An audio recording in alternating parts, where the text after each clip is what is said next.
Essa semana que foi pensada para que a gente pudesse aproveitar os temas que a nossa categoria estava reivindicando, de debater, de discutir, de construir juntos, né? E de ouvir um pouco mais para construir o debate nas escolas. E a gente trouxe hoje um tema que penso que é fundamental, não só para Brasília, mas para o Brasil. Na verdade, essa era para ser a nossa aula de abertura da Semana Pedagógica, mas como nós tivemos um problema, inclusive, da agenda, que a gente queria que fosse o Dourado, né, e nós tivemos um problema de agenda dele lá, aí organizamos a nossa semana para que ele pudesse vir hoje no segundo dia. Então, esse debate que o Dourado apresenta hoje, que é a questão da base, base nacional curricular comum, da questão das reformas e do contexto em que acontecem todas essas mudanças, ele é para reforçar exatamente as nossas discussões na escola, principalmente no que tange as mudanças que podem atingir diretamente o nosso dia a dia, o nosso cotidiano. Então, nós hoje, né, Regina, combinamos desde ontem, não muito debate inicial, mas abrir já para as nossas falas. Ontem foi muito proveitoso, né, e hoje nossa ideia é que seja tão ou mais ainda que ontem, né, um crescente durante a semana. E me apresentando, eu sou a professora Berenice, estou diretora do Simpro, coordenando a Secretaria de Política Educacional. Então, essa iniciativa da Semana Pedagógica era um pouco suprir a necessidade da Semana Pedagógica que nós discutimos no calendário escolar e que nós sabíamos que poderia ter aí uma dificuldade dessa construção lá na escola, mas que achávamos que era responsabilidade e tarefa também dos sindicatos de professores fazer esse debate, já que é esse mesmo o nosso papel, né? Não só o papel da construção da carreira, de salário, mas também de fortalecimento da educação pública. E a ideia é a gente fortalecer a partir desses momentos, né, os momentos de formação. Então, todas e todos bem-vindos, bem-vindas nessa casa que é nossa, né, que é uma casa que nós, que como diz e dizia o nosso querido Bosco, né, esse sindicato somos todos nós, cada um de nós, cada voz que aqui está. Então, é um prazer que vocês estejam aqui, que a gente possa fazer essa discussão num dia chuvoso, né, porque Brasília hoje parece que São Pedro, desde esse final de semana, tem mandado uma chuvinha, né? Então, desde ontem está chovendo muito, o Dourado estava fugindo da chuva, veio para Brasília e trouxe a chuva junto. Né? Então, eu passo para a Regina se apresentar aqui, a gente passa diretamente para o Dourado, que eu penso que o Dourado é aquele nosso parceiro, que a gente acha que nunca precisa de apresentação, né? Mas é um companheiro ilustre, que estava no Conselho de Educação, pela força do golpe, foi retirado do Conselho Nacional de Educação, né, porque a perspectiva da discussão que apresenta o Dourado no nosso campo emancipador, ele foi cortado no momento do golpe. E o professor Dourado, que lá estava representando e fazendo um debate importante, ele foi tirado do Conselho nessa força do golpe, né, de fazer com que a educação pudesse avançar e nessa perspectiva do avanço da falta de democracia que se estabeleceu no país. Então, ele, durante a fala dele, ele vai apresentando exatamente o currículo, né, dessa pessoa que sempre esteve conosco. Quem aqui teve acesso aqui fora à revista Retratos da Escola, da CNTE, o professor Dourado esteve muito tempo conduzindo esse trabalho, né, com maestria. Hoje a revista Retratos da Escola ela recebeu uma nota que permite que a gente possa usar as publicações, que possa fazer publicação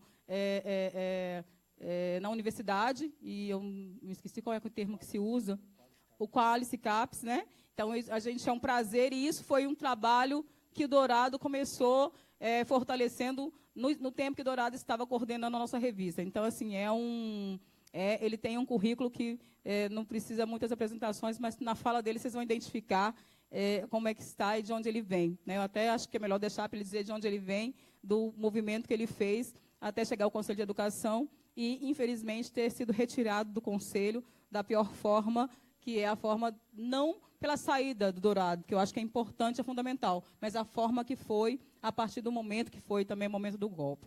Tá certo? E aí eu passo para a professora Regina para se apresentar e a gente dá início. Aí, nosso auditório, como esperado, está ficando cheio, né? Foram números grandes de inscrições, foram mais de 152 inscrições, ou seja, a valorização desse momento pedagógico que nós estamos construindo aqui, na nossa primeira semana pedagógica.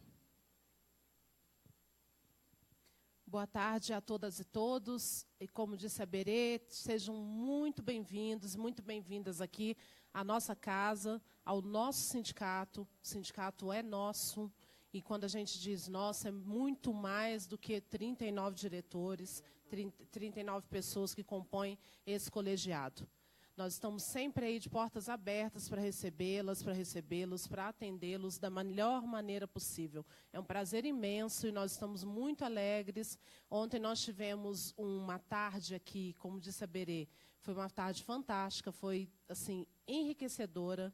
E uma das questões que a Berê apontou aí na fala foi essa questão do golpe, o golpe que a educação está sofrendo. E é a partir dessa questão de que a gente consiga olhar que a educação também está sofrendo um golpe, é que nós precisamos ter sempre vocês aqui conosco, fazendo a luta, porque é a partir desse nível aqui de conhecimento, de diálogo que a gente está propondo, e que ontem foi uma tarde realmente belíssima, esse auditório cheio, foi muito rico, é daqui para as nossas salas de aula, para o chão da escola, que a gente consegue fazer esse diálogo aí tão preciso e necessário, ainda mais nesse momento em que a educação sofre golpe também, e não só todo o povo brasileiro. Então, trazendo para a gente vai pedir aí a vocês que falem a respeito da nossa Semana Pedagógica, porque hoje é o segundo dia. Estejam ligados no site, nos WhatsApps, porque nós estamos mandando. Nós temos bastante coisa muito boa ainda para acontecer nessa semana. Depois, no final, eu vou ler ao final de tudo, para vocês ficarem bem ligados no que vai acontecer ainda essa semana aqui no Simpro. Muitíssimo obrigada pela presença, e eu não vou me alongar, porque vocês vieram aqui para ouvir, para dialogar com o professor Luiz Fernando Dourado, professor doutor. E antes, só um aviso de utilidade pública. O JIE 7920, não sei, não colocou que carro era, está com pisca-alerta ligado, ou seja, você pode depois sair e ficar sem bateria lá fora, né? Detalhe. E aí a pessoa ficou aqui pensando na fala da colega que disse, que nos trouxe a questão do golpe, que é tão importante, porque a gente tem dialogado muito sobre isso, e acabou nos se apresentando. Eu sou a professora Regina Célia, estou na Secretaria de Políticas Educacionais desse sindicato, e muito feliz, inclusive, de estar vendo aí umas colegas nossas aqui muito próximas. Vamos, então, passar para o Dourado. O tempo é seu. Bom, boa tarde a todas e todos. Eu quero inicialmente dizer da minha satisfação de participar dessa Semana Pedagógica do Simpro. E gostaria de começar a minha fala exatamente numa atitude elogiosa aos colegas profissionais da educação, profissionais do magistério, com uma definição que a gente vem tentando traduzir da docência, que hoje tem sido absolutamente objeto das investidas as mais diferenciadas. Eu gostaria de começar com aquilo que nós trouxemos na resolução. Berenice fez aqui referência à nossa passagem pelo Conselho Nacional de Educação, e quando lá estivemos, fomos relatores das diretrizes curriculares para a formação inicial e continuada dos profissionais do magistério da educação básica, dos funcionários da educação básica e da educação à distância. E, naquele momento, nós buscamos dar um alcance à discussão da docência, exatamente porque já pressentíamos um movimento muito baseado numa perspectiva fundamentalista de ataque à atuação dos diferentes trabalhadores, mas, sobretudo, aos profissionais da educação. Eu quero dizer da minha satisfação, quero agradecer o convite feito pelo Simpro, agradecendo aí a Berenice, que é a diretora do Simpro, e a Regina, com quem eu tenho agora a oportunidade de partilhar esta mesa, chamando a atenção que entendo a docência como ação educativa e processo pedagógico, metódico e intencional. Ontem, certamente, vocês tiveram uma tarde riquíssima com a Ilma, a colega Ilma, e a Ilma, uma amiga de longas datas, ao discutir projeto político-pedagógico, discutia certamente exatamente nessa perspectiva. Que ação educativa é essa? Que processo pedagógico é esse que deve ser metódico, intencional, portanto, objeto de ação política, de uma reflexão, de uma concepção de mundo, de homem e de sociedade. Processo esse que é construído em relações sociais, étnico-raciais, as quais vão influenciar conceitos e princípios, e se desenvolvem na intersecção, quer dizer, o nosso fazer, o nosso pensar político-pedagógico se desenvolve na intersecção entre conhecimentos científicos, culturais, valores éticos e estéticos, né, inerentes aos processos de aprendizagem, de socialização e construção do conhecimento. Quer dizer, então, com essa perspectiva, me sentindo muito honrado de estar falando para essa categoria tão importante, que são os educadores, né, que no caso, particularmente, os educadores do Distrito Federal, minha terra natal. Né? Então, é uma satisfação voltar ao Simpro, ver muito de vocês que já conheço, alguns até participei da banca, talvez o Ricardo, entre outros, né? Mas, então, para discutir essa temática que é de pensarmos qual o horizonte para as políticas educacionais no nosso país. Então, eu nomeei essa fala de hoje à tarde, a partir das demandas que me foram encaminhadas pelo Simpro, para nós pensarmos o Plano Nacional de Educação como epicentro das políticas de Estado para a educação brasileira. Eu vou, obviamente, falar das perspectivas de reforma que estão em curso, de mudanças, sobretudo no que tange à Base Nacional Comum Curricular e também a reforma do ensino médio, mas outras questões também. Aí depois farei uma sinalização no sentido de como é que nós podemos resistir ou construir ações político-pedagógicas no sentido de referendarmos o Plano Nacional de Educação. O Plano Nacional de Educação foi objeto de luta política. Ele tramitou no Congresso Nacional de 2010 a 2014. Tivemos muitos avanços no Plano Nacional de Educação. Tivemos derrotas também, porque é isso que acontece nessa relação de forças, sociedade civil e sociedade política. Mas, a meu ver, é o plano, e escrevi um livro recente sobre isso, né, denunciando o desmonte do Plano Nacional de Educação, eu acho que é o plano que nós temos que mais se aproxima de uma política de Estado. E o Estado brasileiro está carecendo exatamente de políticas de Estado que não sejam alteradas ao sabor do gestor que estiver em plantão, não é isso? Então, por isso, essa centralidade do Plano Nacional de Educação. Ora, mas para nós compreendermos a realidade nacional, quer dizer, a realidade do nosso país, a realidade do Distrito Federal, a realidade de Samambaia, não é? A realidade das diferentes cidades satélites que compõem o DF, nós precisamos compreender essa discussão num contexto mais amplo. Né? Sabermos que as mudanças que estão ocorrendo em nosso país, obviamente que têm as características tupiniquins de um Estado patrimonial, de um Estado marcado por desigualdades sociais as mais severas, mas ela se liga também a uma perspectiva mais ampla, mundial, que é o capitalismo e as suas políticas de ajuste fiscal. Então, nós vivenciamos um cenário de múltiplas determinações. É um cenário que nós, ao mesmo tempo que vivenciamos um processo de golpe no país, nós estamos vendo bombardeios em diferentes países, nós estamos vendo situações assim, de perda de direitos sociais em outros países. Então, o movimento que está em curso na realidade brasileira, ele se articula a essa nova geopolítica, que é marcada o quê? Por paradoxos e contradições. Quer dizer, ao mesmo tempo que nós tivemos, nas últimas décadas, um alto avanço tecnológico, este avanço tecnológico não resultou em melhoria para o conjunto dos trabalhadores. Ao contrário, novos processos de exploração e de mais-valia. O mundo não ficou mais igual a despeito dos avanços tecnológicos, né? A despeito das mudanças, obviamente, que passamos a ter acesso a algumas coisas, outras mais, outras menos, mas esse mundo ele é desigual e combinado. E o caso brasileiro não é diferente. Nós somos um país com alta tecnologia, mas que, ao mesmo tempo, convive com trabalho escravo. Nós somos um país absolutamente estruturado em alguns centros urbanos, mas com periferias e com seus contornos absolutamente explosivos. Quer dizer, quando nós pensamos a desigualdade, esta desigualdade está em escala mundial, nacional e regional. A gente normalmente discute a desigualdade em termos regionais, mas nós perdemos de vista que a desigualdade é também distrital.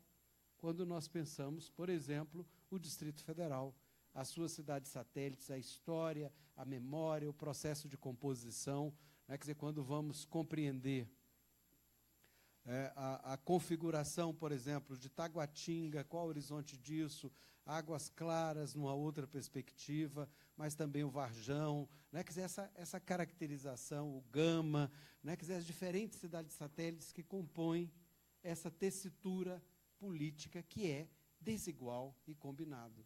E isso aparece também no nosso campo, nas instituições educativas que estão nessas diferentes localidades.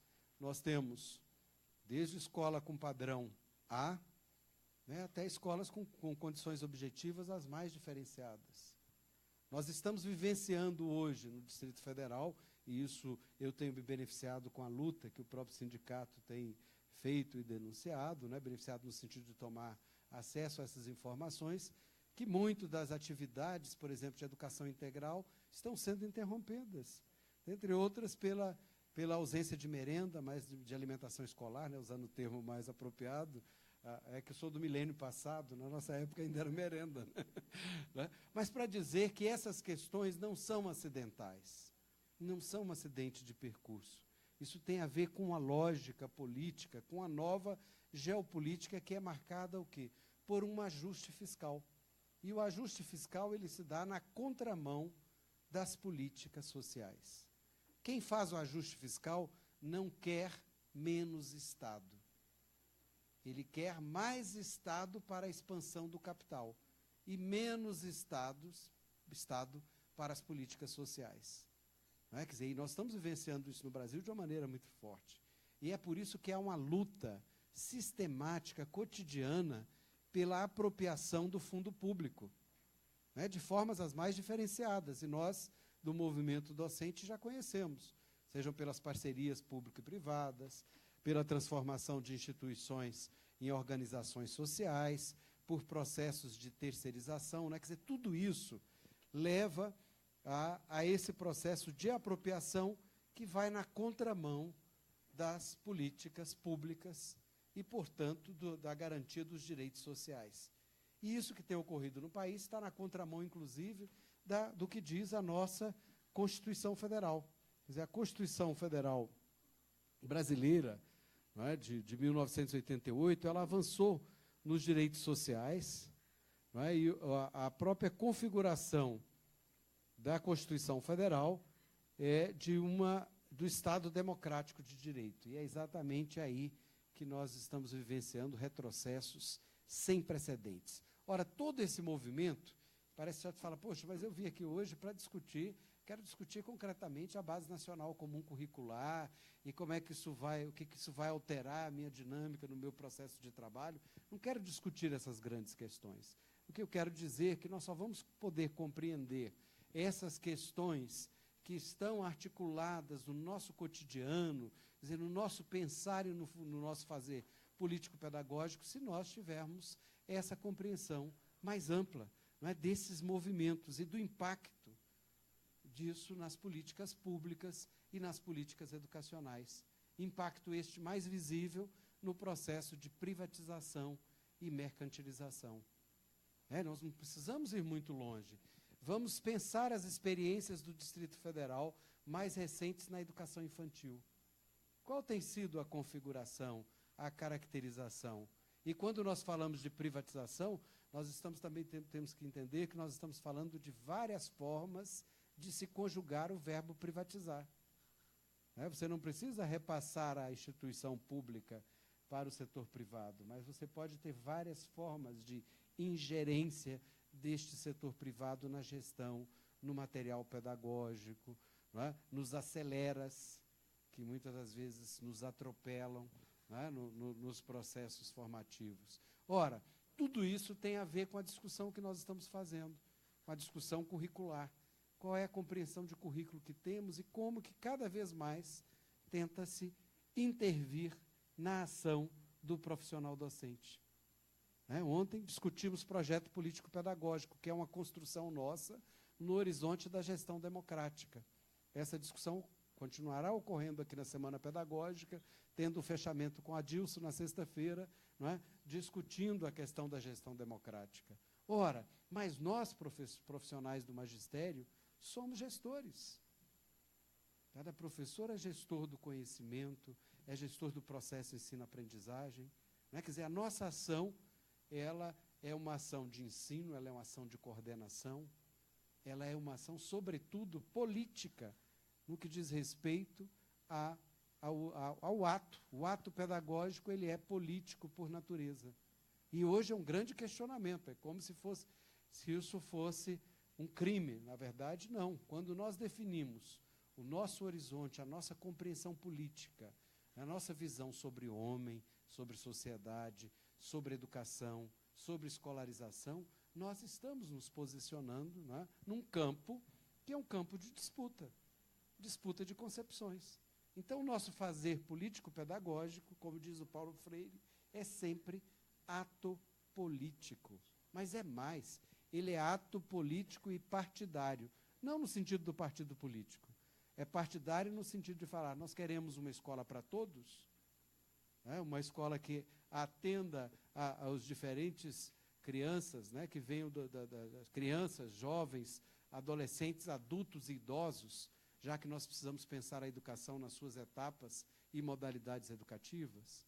Né? Muito concretamente, como é que nós nos organizamos no nosso cotidiano escolar para pensarmos, por exemplo, as horas de atividades, os momentos de discussão pedagógicas na escola, e pensarmos essa discussão numa perspectiva de inclusão, que pode ser uma frente, ou de elitização. Quer dizer, então, a todo momento, nós estamos nessa esteira. E essas mudanças da geopolítica impactam também a nossa forma de ver, de agir e também de nos relacionarmos. Né? E olha, imagine vocês, felizmente nós conseguimos, eu digo nós, movimento social, estancar, no presente momento, a reforma da Previdência. Mas um dos grandes motivos da reforma da Previdência era romper com a aposentadoria especial dos profissionais da educação. Então, vejam, uma coisa não está descolada da outra. Esse é o primeiro aspecto que eu gostaria de ressaltar para nós nessa tarde, né? Inclusive para nós que estamos aqui, mas também para você que está assistindo, né, dos diferentes lugares, e entendendo que essa discussão, essa semana pedagógica, ela tem um sentido, como já foi aqui destacada pela Berenice, né, e também pela Regina, quer dizer, que é um sentido de discutirmos e nos municiarmos para uma ação pedagógica cada vez mais democrática e inclusiva. Para isso, nós precisamos refletir sobre que educação básica falamos. Qual a compreensão que nós temos, por exemplo, de educação infantil, quando nós estamos atuando num centro municipal de educação integrada? Quer dizer, tem nomes diferenciados, eu não sei se no DF é exatamente esse, não é? Quer dizer, qual é a compreensão que nós temos sobre 0 a 3 e os processos formativos que ali devem se efetivar? O pré-escolar, 4 a 5. Mas, ao mesmo tempo, qual a compreensão que nós temos dos processos de ensino-aprendizagem no ensino fundamental? Por que a educação infantil, há todo um questionamento se escolariza ou não a questão da educação infantil? Qual é a concepção de infância que nós temos e como que essa concepção de infância vai se articular com o nosso pensar e fazer político-pedagógico? Quer dizer, essas questões são cruciais. São a partir delas, não é, que nós vamos ter clareza um pouco sobre o horizonte da dinâmica curricular, da vida pedagógica na escola, que é muito mais ampla do que o currículo. O currículo é parte constitutiva, constituinte e instituinte do processo formativo. Mas ele está sempre marcado por concepções. É por isso que é ato político. Ora, a educação básica nós temos um desafio enorme. Primeiro, que nós tivemos um avanço sem precedentes, a meu ver, nos últimos anos, que foi a aprovação da Emenda Constitucional 59 de 2009. Esta emenda, ela tirou a educação básica obrigatória, que estava focalizada somente no ensino fundamental, e definiu que a educação básica obrigatória agora é de 4 a 17 anos, envolvendo o pré-escolar, o ensino fundamental de 9 anos e o ensino médio. Ora, qual a repercussão disso? Vamos trabalhar, por exemplo, os indicadores do Distrito Federal. Em tese, nós temos, estatisticamente, o ensino fundamental universalizado aqui no DF. Por quê? Porque atinge, está acima de 97%. Mas 3% é muito representativo, sobretudo se nós olharmos o grosso das matrículas no Brasil. Nós temos mais de 30 milhões de estudantes no ensino fundamental. Imagine 3% fora da escola. Mas nós temos diversas questões, por exemplo, uma das grandes questões a serem tratadas no caso do ensino fundamental diz respeito à distorção idade-série, aos processos de evasão, de repetência, às dinâmicas formativas. Quer dizer, tudo isso tem a ver com a discussão que faremos, não é? com a questão da Base Nacional Comum Curricular. Eu quero discutir que, antes mesmo dessa definição de se ter uma Base Nacional Comum Curricular, não é? Esta discussão sempre foi presente na escola. E é por isso que eu vou defender que o ator a ser envolvido na discussão curricular seja o profissional da educação, e que ele não esteja fora por meio de uma definição que vem de fora para dentro. Mas vamos falar disso daqui a pouco, não é? Ora, mas nós falamos então da universalização.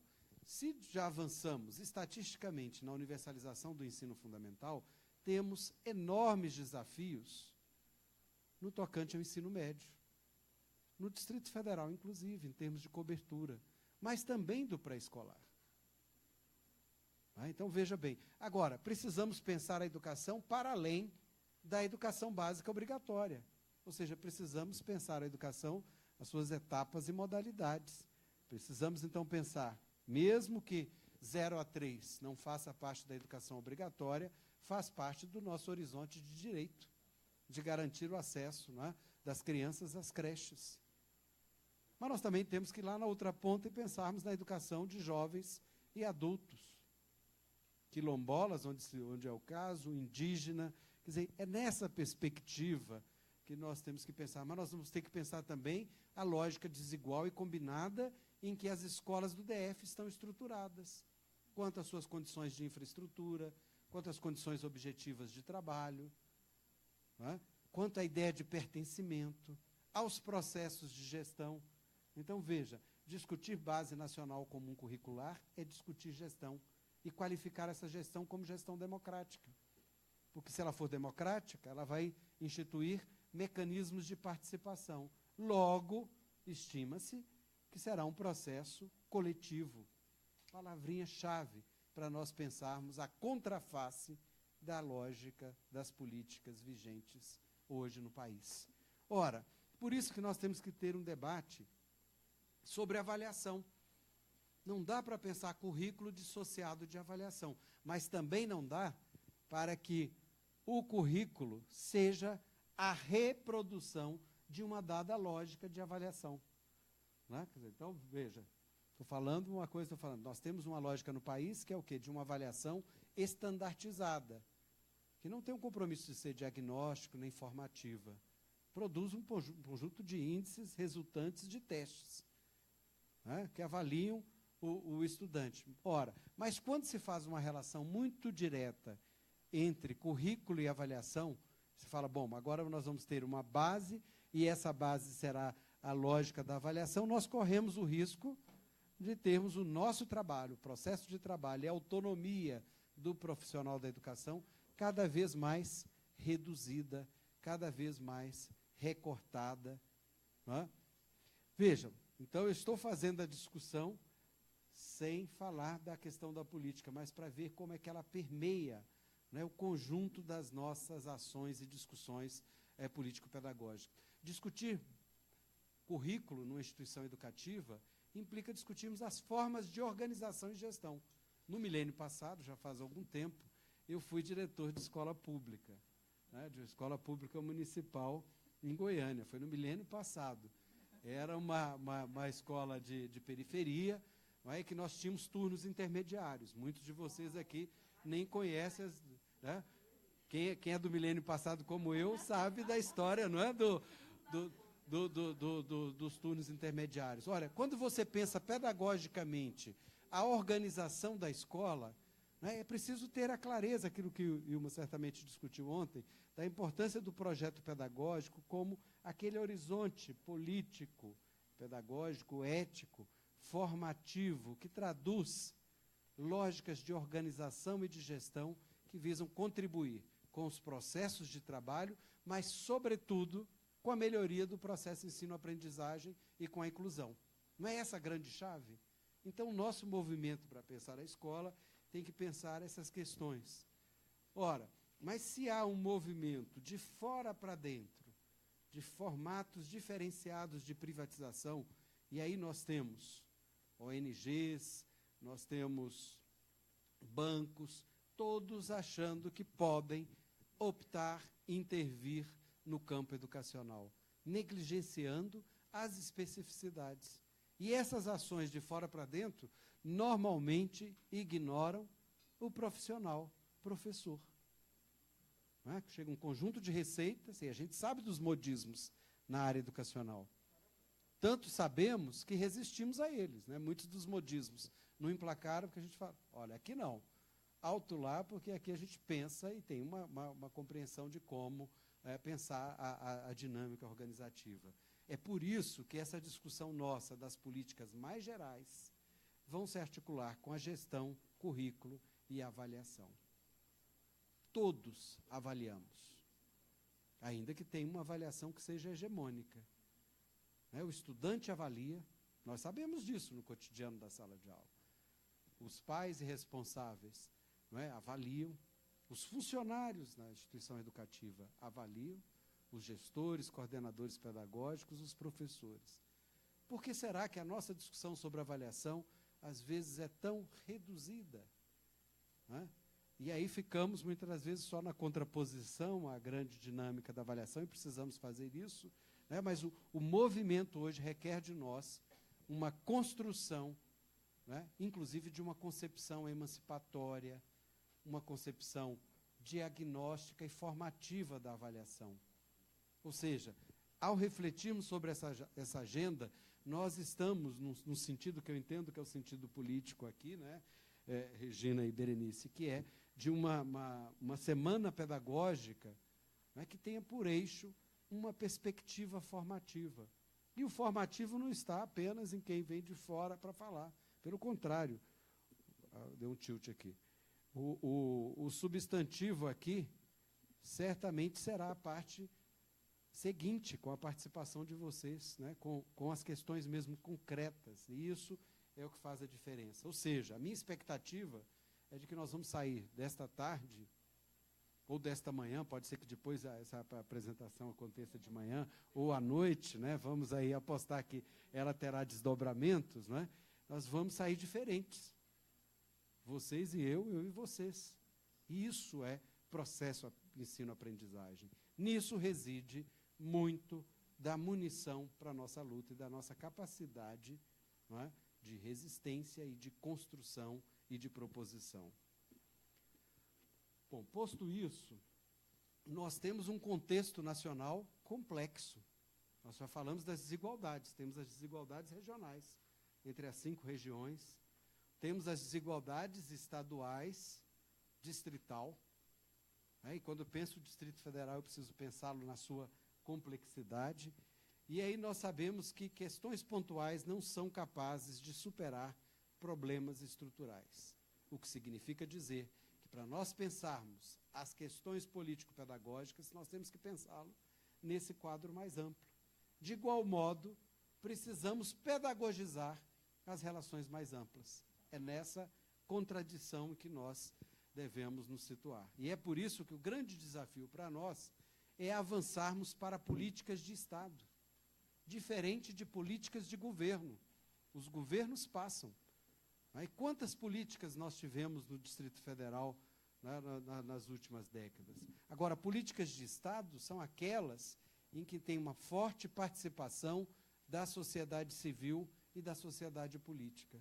É por isso que eu defendo o Plano Nacional de Educação, como epicentro, como norte, como eixo das políticas educacionais. Por quê?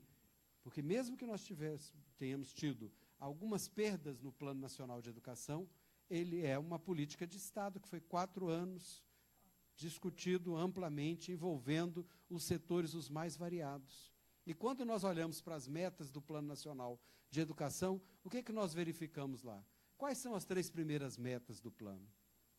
A universalização da educação básica obrigatória, a expansão da educação infantil de 0 a 3. Ora, essa é uma defesa que nós temos que fazer. Mas aí a gente pode caminhar no plano, nós vamos ver que tem lá a discussão da educação integral, nós vamos ver, né, um conjunto de elementos, e também aparece no plano um eixo político-pedagógico que eu gostaria que nós não perdêssemos de vista, que tem a ver com a Base Nacional Comum Curricular.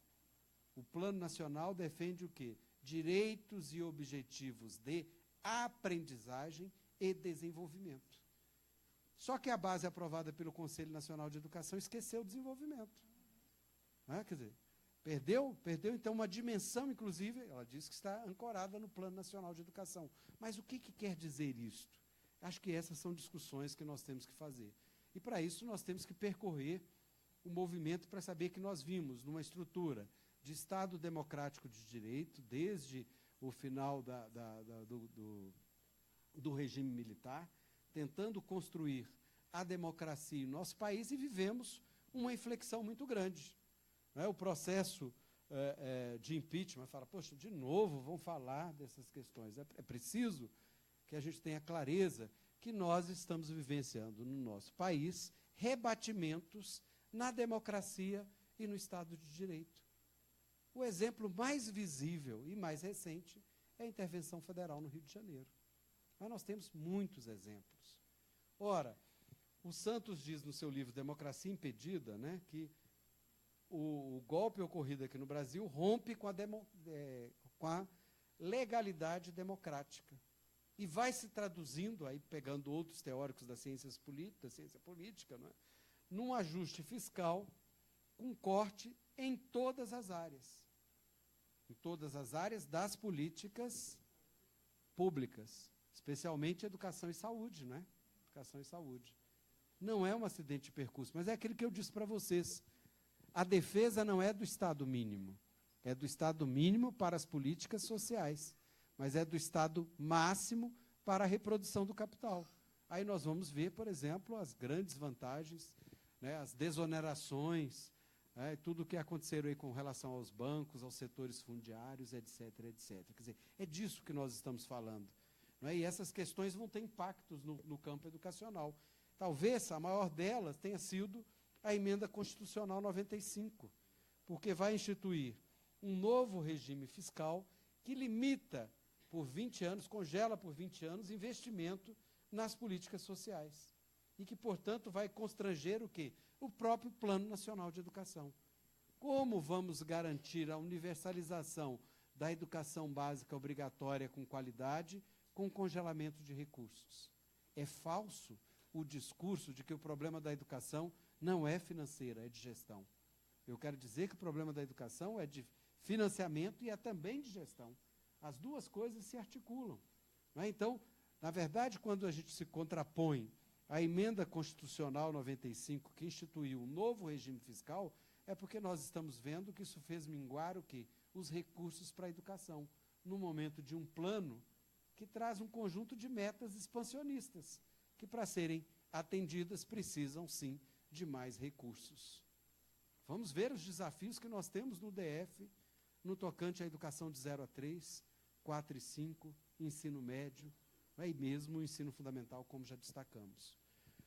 Bom, mas é importante também chamarmos a atenção de que esta mudança fiscal, ela tem desdobramentos. No nosso campo, quer dizer, um outro desdobramento foi a aprovação da emenda provisória 746, relativa ao ensino médio. Nós já vimos discutindo o ensino médio. Quem trabalha aqui com o ensino médio? Nós temos aqui alguns colegas, todos vocês certamente já no cotidiano discutimos o ensino médio. Não estávamos satisfeitos com o ensino médio. Mas nós tivemos uma reforma que não ouviu vocês. Ouviu? Alguém foi ouvido para a reforma do ensino médio? Só que ela tem desdobramentos mesmo muito concretos.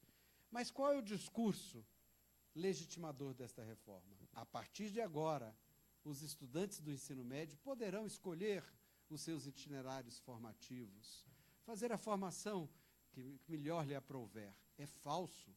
Em mais de metade dos 5.570 municípios brasileiros, só existe uma escola de ensino médio.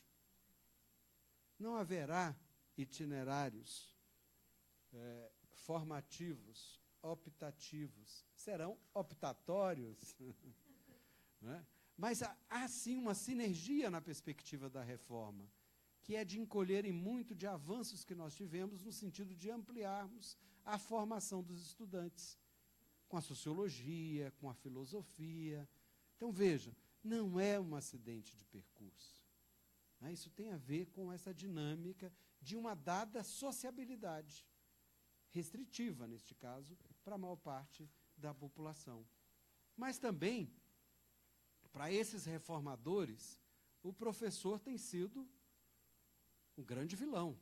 Não é? A educação vai mal porque os professores não têm uma boa formação.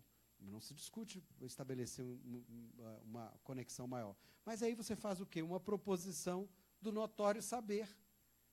Não é? Quer dizer, vejam, são dinâmicas que estão aí colocadas.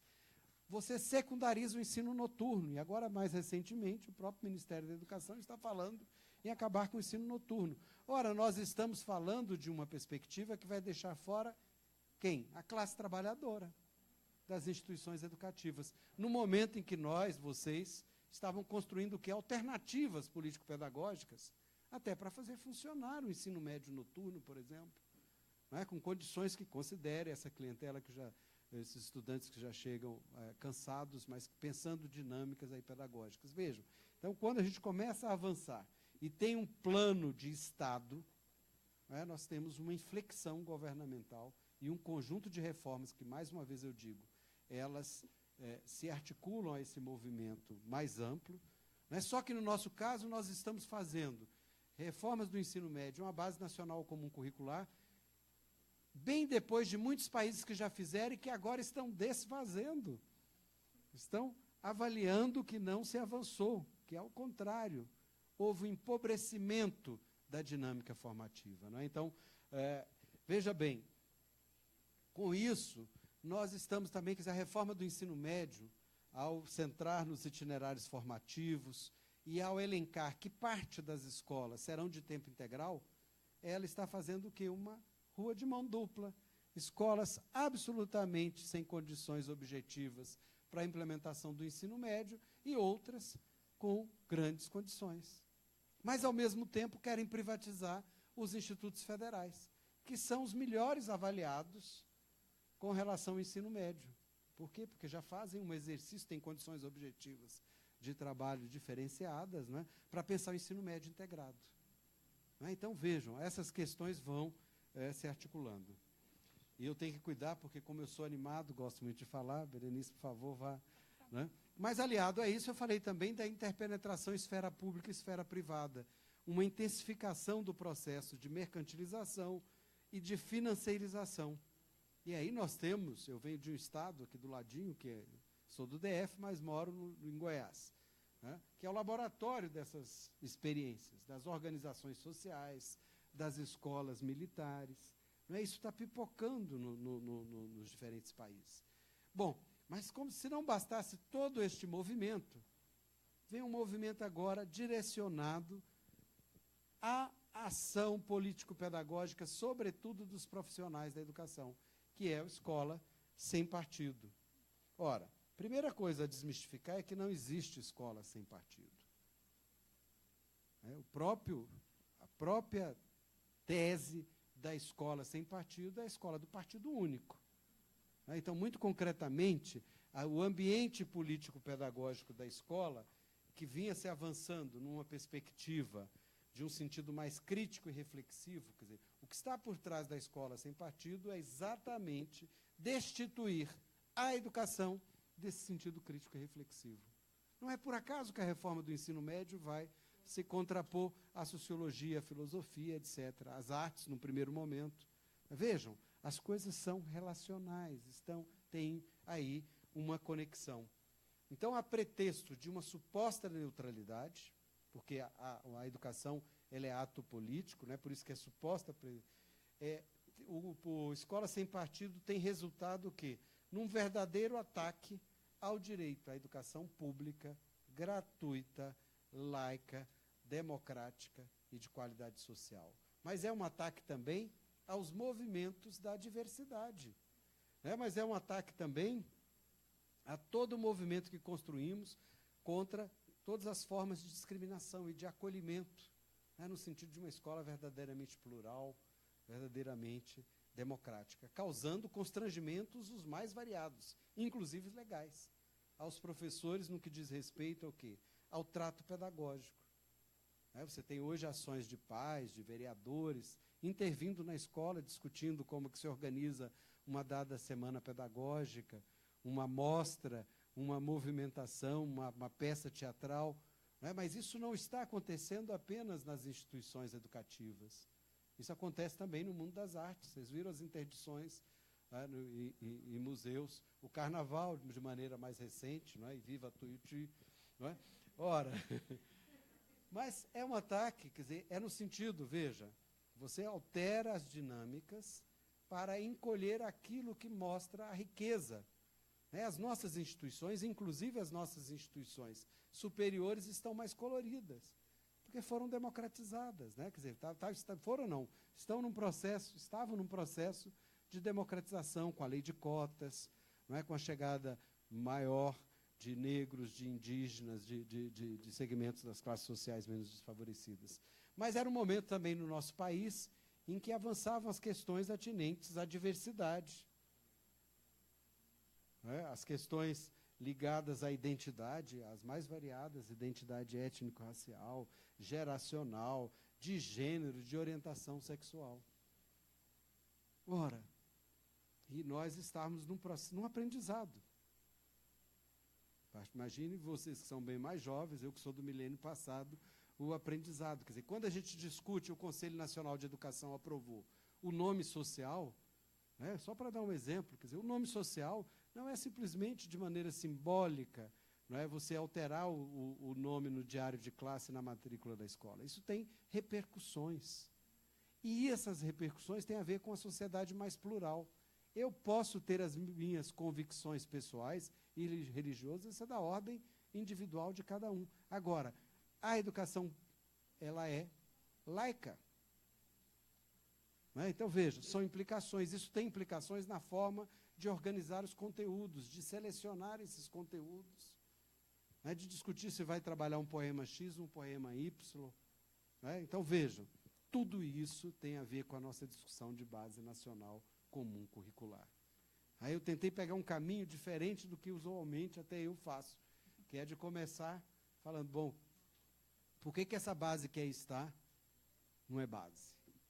Mas mostrando, quer dizer, onde é que se dá a construção dessa base nacional comum curricular. E para isso eu quero agora trazer uma discussão, ainda vou continuar porque aí eu vou falar mais da questão, olha, só para falar, nós tivemos a revogação do Sistema Nacional de Avaliação da Educação Básica. Né? Tivemos a não implantação do custo aluno-qualidade. Isso diz respeito a nós, do Brasil e do Distrito Federal. Porque quando a gente não garante a implementação lá do custo aluno-qualidade, como previsto nas metas 20.6, 20.7, 20.8 e 20.10, nós não estamos criando as condições para uma educação de qualidade, porque o custo aluno vai interferir na forma de organização, nas possibilidades concretas e até de infraestrutura das nossas instituições educativas, além de envolver as questões de valorização dos profissionais, já que a valorização envolve formação inicial, formação continuada, carreira, salários, condições de trabalho e de saúde do trabalhador. Isso é um mantra da Conferência Nacional de Educação, né? Bom, mas então nós vamos ter alteração unilateral do Fórum Nacional de Educação, mas ao mesmo tempo a construção do Fórum Nacional Popular de Educação. Eu vou falar disso na parte final. E aí a base nacional comum curricular aprovada pelo CNE. Esta base começou negligenciando uma das etapas da educação básica, o ensino médio. Ela é uma base que só tem cobertura para a educação infantil e ensino fundamental. Então, já não atende o disposto legal. Ignorou as contribuições das entidades acadêmicas e sindicais.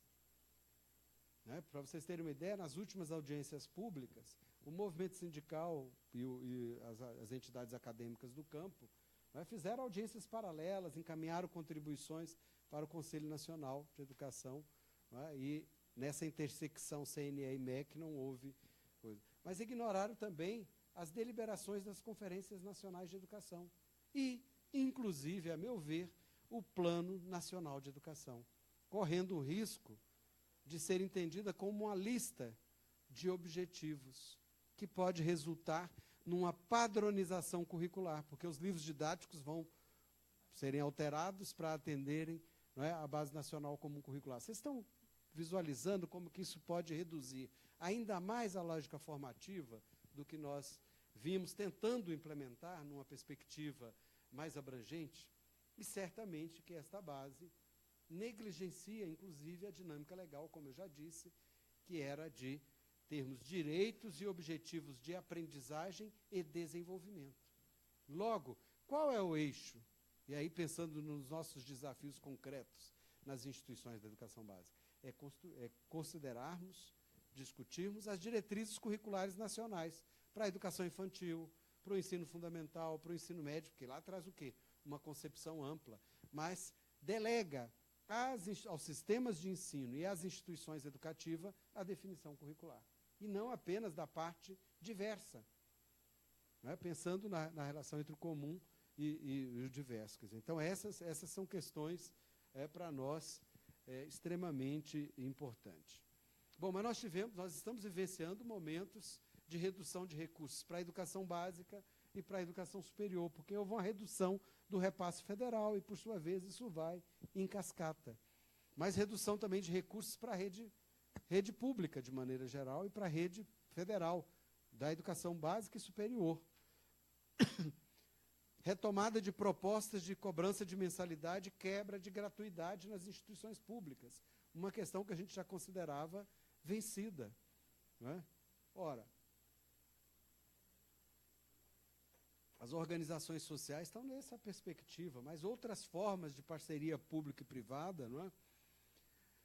A aprovação da reforma trabalhista, que altera em muito. Nós estamos vivenciando já em alguns municípios a uberização do professor. Que é o professor que é chamado para cobrir a ausência de um outro professor, né, por estrita hora-aula. Então, se ele der 2 horas aulas por semana, é aquilo que ele vai receber. Isso é tão sério, né, pegando não o caso dos professores, mas o Ministério do Trabalho fez uma análise que, em alguns casos, os chamados trabalhadores intermitentes, eles pagarão para trabalhar, porque o que eles vão receber ao longo do mês é menor do que a parcela que eles têm que contribuir para a Previdência. É disso que nós estamos falando. Quer dizer, que são... Não, sem contar essas outras questões, né? Agora, na área educacional, isso pode ser muito sério, né? E nós estamos falando já de...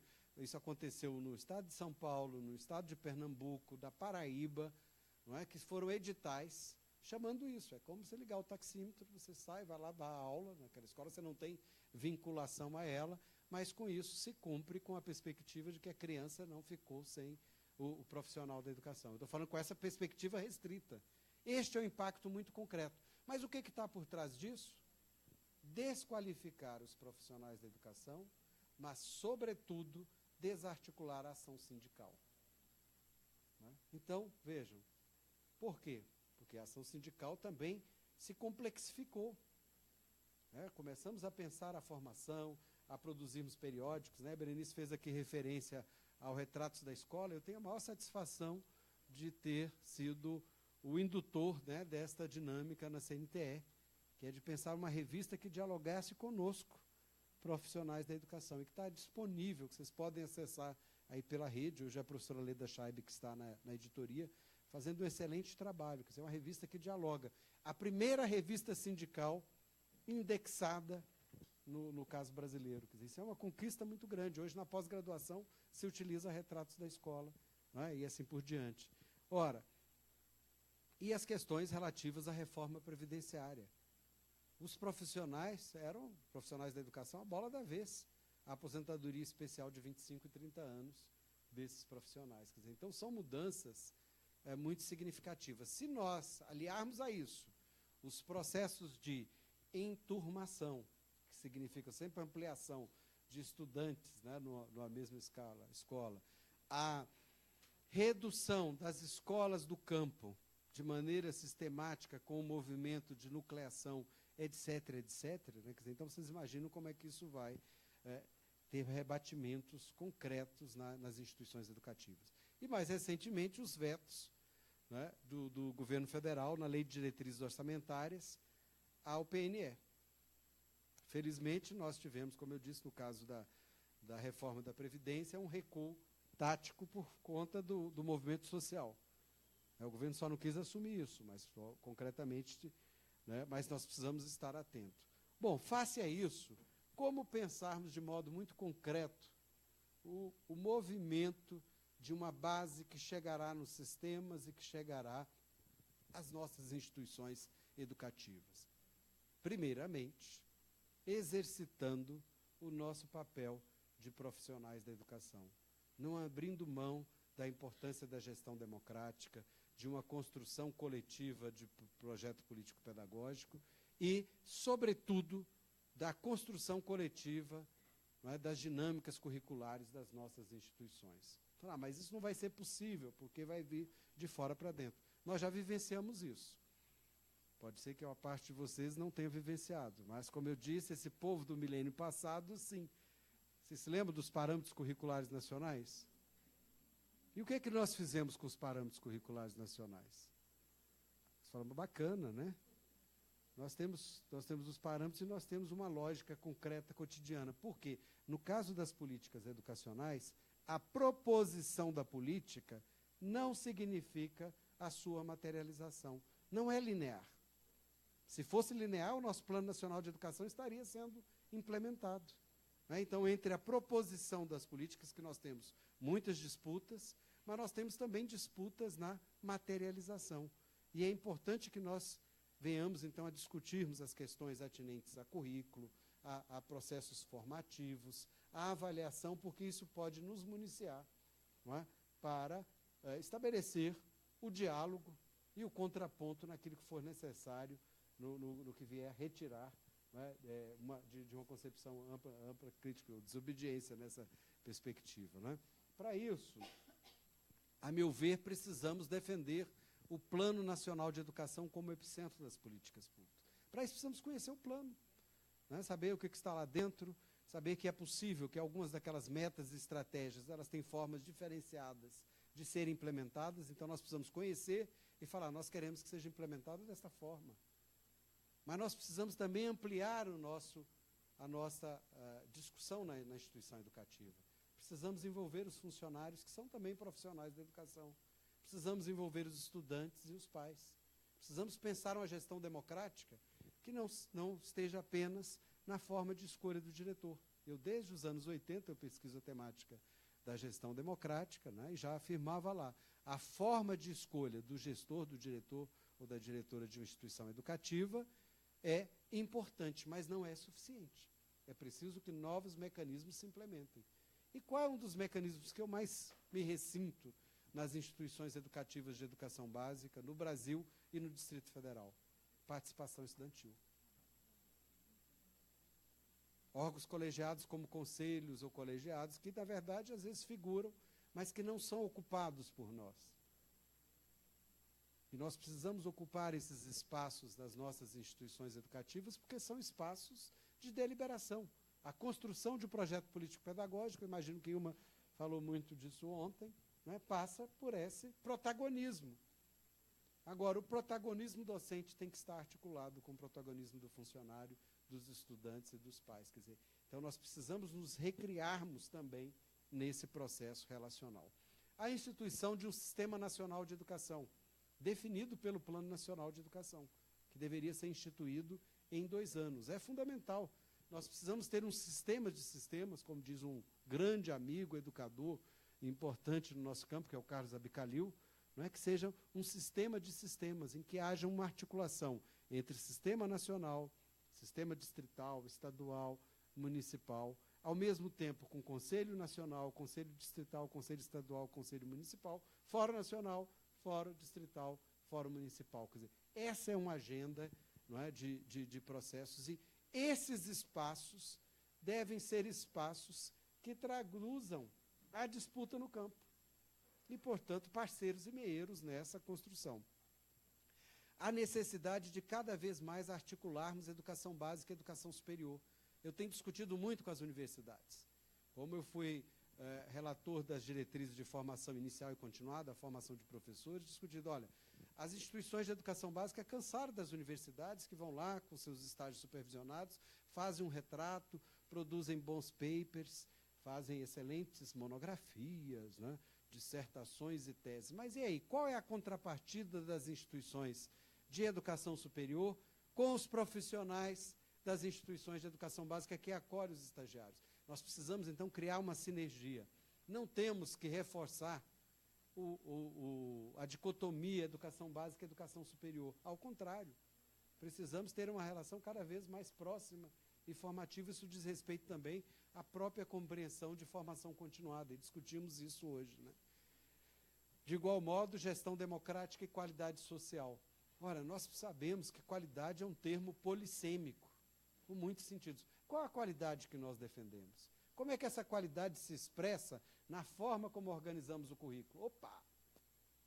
Como é que ela se organiza na dinâmica avaliativa, na enturmação nas instituições educativas, né? Quer dizer, tudo isso tem uma razão de ser. E precisamos lutar pelo financiamento e consolidação de uma política nacional de valorização dos profissionais da educação. Né? Isso é fundamental. Para isso é fundamental fortalecimento dos fóruns, especialmente do Fórum Nacional Popular de Educação, e precisamos, em maio próximo, ocuparmos a Conferência Nacional Popular de Educação. É a conferência que já está replicando aqui no DF mesmo, né, com a articulação, mas nós teremos a Conferência Nacional e é fundamental a participação de cada um de nós, porque essa conferência está exatamente no horizonte da defesa dos direitos sociais. Né, e isso é fundante neste momento.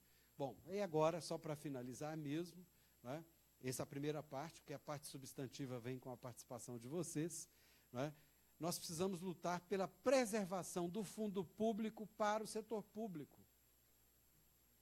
Hoje nós temos mais de 80% das matrículas em educação básica no setor público, mas há fortes investidas do capital, inclusive internacional, para abocanhar parte dessas instituições e dos recursos, né, Então precisamos. Mas também precisamos lutar contra todas as formas de desvinculação de recursos para a área. Isso é fundamental, e é por isso que temos que ser contrários à PEC 55, porque ela é o quê?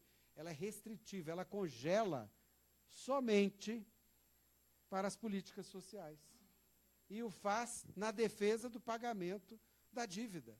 Olha que contrassenso. Da nossa ótica. Da ótica do ajuste fiscal faz todo o sentido. Mas nós temos que ter o quê? Um exame também minucioso de todas as proposições em discussão, um espaço amplo nas nossas entidades, nos sindicatos, nos fóruns, conselhos, né? Priorizarmos os investimentos em educação, discutirmos custo-aluno, qualidade e custo-aluno, lutarmos pelo cumprimento dos comandos, prazos e organismos previstos no PNE.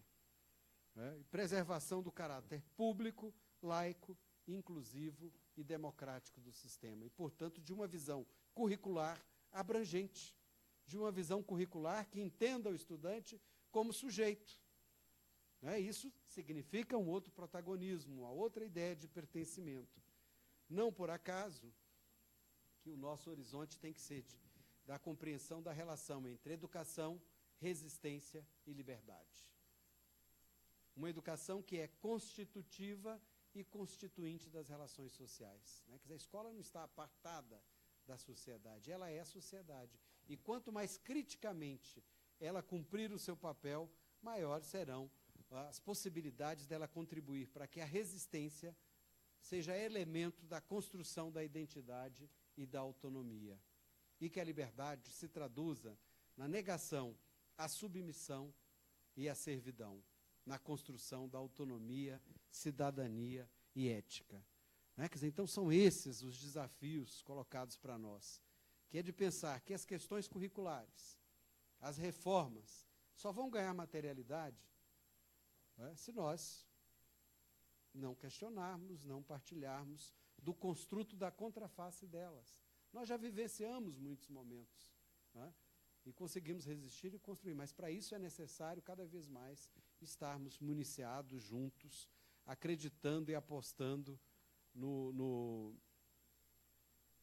trabalho coletivo, né? Quer dizer, no trabalho coletivo como basilar para as nossas construções, né? Construções como sujeitos históricos. Deixa eu achar aqui, tinha feito uma outra colinha aqui. Bom, é isso, né? Quer dizer, em termos da nossa conversa dessa tarde, e a gente poderia fechar um pouco essa conversa pensando o seguinte: Plano Nacional de Educação, epicentro, eixo das políticas educativas. Por isso, precisamos conhecer as 20 metas e mais de uma centena de estratégias. Mas, mais do que isso, precisamos discutir como é que nós queremos a implementação deste plano como um plano de Estado, objetivando a garantia do direito social para todos.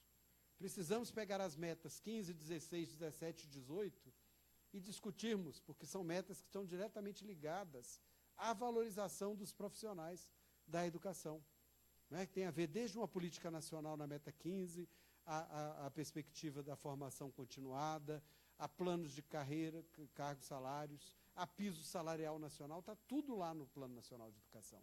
E essas questões estão tão ameaçadas quanto uma visão ampla e crítica de processos formativos. É por isso que uma jornada pedagógica como essa, eu quero agora cumprimentar o Simpro, né, pela iniciativa, ela se articula a um movimento que é de nos aproximarmos cada vez mais. E aí eu quero terminar com a poesia do Manuel de Barros, já que estou vindo de Mato Grosso do Sul, né, que diz o seguinte: que a importância de uma coisa não se mede com fita métrica, nem com balanças, nem barômetros. Que a importância de uma coisa há que ser medida pelo encantamento que a coisa produz em nós. Que a defesa da educação pública, gratuita, laica, democrática e de qualidade social produza em nós, cada dia, encantamento. Esse é o convite. Muito obrigado.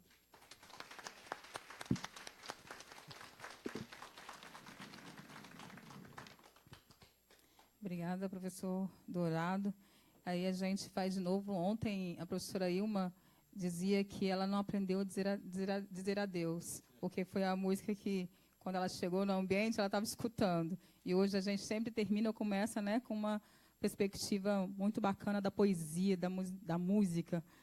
E, enfim, nós vamos passar agora para o momento das inscrições. E a gente vai fazer, de acordo com a necessidade, blocos.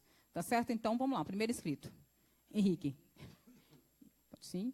Por favor, algumas pessoas chegaram depois do combinado, as falas aqui na frente, desse lado ou desse, porque a gente está fazendo a nossa transmissão, dizer que também, eu acho que o Dourado fez o que eu não fiz aqui também, né? Que é dizer às pessoas que estão acompanhando na transmissão ao vivo do Simpro, que sejam bem-vindos, bem-vindas a esse ambiente nosso de fazer com que esse debate ele seja aí uma perspectiva de que todos possam participar, né, aqui no Simpro, ou na escola, ou na sua casa, e que seja um debate proveitoso para quem está também acompanhando a nossa transmissão. Henrique, teste. Boa tarde a todas e a todos. Mais uma vez, como eu falei ontem, é impressionante ver... Parem meu tempo, tá? Estou brincando. É impressionante ver, mais uma vez, professor Dourado, esse auditório se lotando dessa forma. Não lotando também com as mesmas caras dos mesmos militantes que vêm sempre aqui discutir a política sindical, mas pessoas diferentes e que estão vindo aqui realmente fazer um novo debate que o Simpro inaugura nessa semana, que é um debate que não perpassa as nossas lutas corporativas, nossas lutas trabalhistas, mas perpassam uma coisa maior que engloba isso, que é o nosso projeto de sociedade, né? Então, assim, é impressionante ver isso, e eu agradeço ao Simpro e ao professor Dourado realmente por essa oportunidade de estar aqui junto com vocês nessa tarde. Bem, uma outra fala que eu quero, uma outra contextualização, é que é impressionante, quem teve a oportunidade de vir ontem, é impressionante como as falas, elas realmente se aproximam. A professora Ilma ontem, com toda uma delicadeza para tratar do PPP, abordando questões muito próximas, onde o professor Deoraldo realmente mergulha. É como se um fosse preparando o estágio para o outro e, pedagogicamente, a gente fosse se inserindo nesse debate de sociedade que a gente pretende alcançar. Bem, diante disso, professor, tenho duas questões que eu gostaria que o senhor refletisse conosco.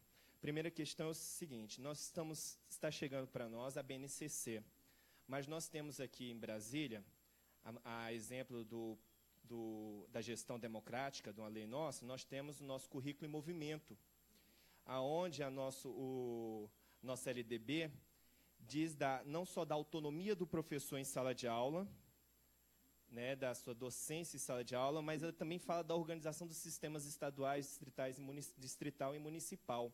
Ou seja, nós não precisamos nos submeter, ainda não precisamos ser tão desobedientes. Eu acho que a gente pode se submeter ao que é o nosso, né? E lembrando que o currículo em movimento é uma mostra do que a nossa categoria é capaz. Começa um movimento em 2011, no seminários da Escola do Cerrado, né? Não sei quem pôde participar, foi muito interessante, onde toda a categoria pôde falar o que sentia da educação naquele momento e o que pretendia para a educação. E, a partir daquilo, foi sendo sistematizado sem precisar nenhuma instituição externa ou privada se inserir no nosso debate. A gente foi capaz de fazer aquilo, assim como nós fomos capazes de propor uma lei de gestão democrática, elaborada também por nós e algumas vezes debatida, até provocada pelo sindicato. Bem, então eu quero saber do senhor se a gente realmente tem essa outra opção, que é o currículo em movimento. Tendo essa opção, eu percebo que a gente pode, então, ter 2 instrumentos de luta, ou 3. Nos apropriarmos do PNE e do PDE, que é o nosso plano distrital, nos apropriarmos e domarmos o nosso currículo em movimento, trazer para nós esse instrumento de luta, e da gestão democrática. Eu acho que aí a gente fecha, de repente, um tripé de umas políticas de Estado que a gente conseguiu gerar de 2011, gestar de 2011 a 2014, e que há aqueles que até falam que o atual secretário não quer que chame de movimento o currículo, porque, de repente, não conseguiu transformar esse currículo no que é o Estado de Pernambuco, também dominado pelo mesmo grupo partidário. Então, a gente percebe que a gente tem na mão esses instrumentos, e a gente quer saber do senhor se esses instrumentos podem trazer a nossa rebeldia. E o segundo ponto que eu quero perguntar para o senhor, que o senhor fala lá no capitalismo e nos ajustes fiscais, nas múltiplas determinações, o senhor fala da sociabilidade capitalista, que está posta para a gente, que torna as nossas escolas, e aí o senhor pode avaliar minha fala também, que torna nossas escolas da competição, escolas da desumanização, escolas da individualização, onde cada um fecha a porta, onde cada um coordena sozinho, cada um fecha a porta da sala de aula e faz o que quer, coordena sozinho, e perde o sentido do coletivo, o sentido do que estamos fazendo aqui hoje, né, dessa coordenação coletiva de qualidade aqui, né? E aí eu gostaria de saber do senhor como que a gente pode buscar nas escolas de forma prática essa nova sociabilidade. Se a sociabilidade capitalista promove essa desumanização, eu tenho certeza que ninguém quer isso aqui. Então, como é que a gente pode buscar uma sociedade com mais justiça social, mais equidade, mais sustentabilidade, mais amorosidade e mais ludicidade aí, igual o senhor trouxe para a gente? Obrigado. Então, na fala do Henrique não apareceu nenhuma inscrição. Ah, apareceu aqui? A Marilda? Marinalva, desculpa, Marinalva. Tentando a Melinha. Certo.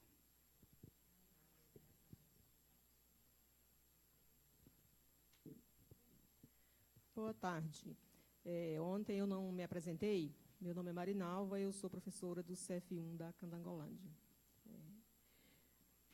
Acompanhando a palestra do professor Dourado, e pensando no que nós vivenciamos ontem, e nos ataques frontais que nós estamos recebendo, eu vou fazer só uma pergunta ao professor, que me ocorreu ali na reflexão, quando eu ouvia o colega que acabou de fazer a proposição.